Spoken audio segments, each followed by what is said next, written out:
Voilà, donc ici, donc, on voit sur les deux photos les fissures à ce niveau-là. Dernier coup de truelle pour l'église d'Arène.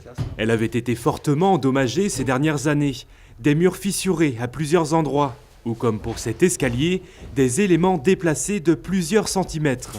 Pour éviter tout stress sur les fondations, les deux cloches à balancier ont même été mises sur la touche. Les travaux étaient indispensables. Le mur latéral, entre autres celui-ci, il aurait continué à bouger vers l'extérieur et puis tôt ou tard il aurait entraîné avec lui la chute, quoi. Et il aurait entraîné une partie de la toiture. Donc il fallait impérativement qu'on consolide les fondations et après donc qu'on consolide la charpente et puis les murs. Une étude de sol est lancée. Le diagnostic tombe, le mal vient de l'argile, présent sous les fondations de l'église et de la morgue, elle aussi touchée.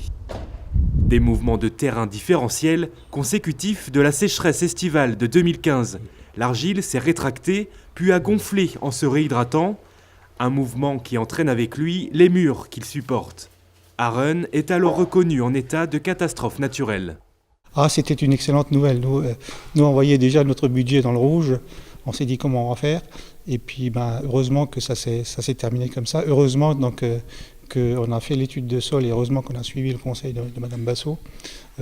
Parce que je pense que l'étude de sol, avant de déposer le dossier, c'était ce qui a fait la différence parce qu'on avait un élément et un document concret.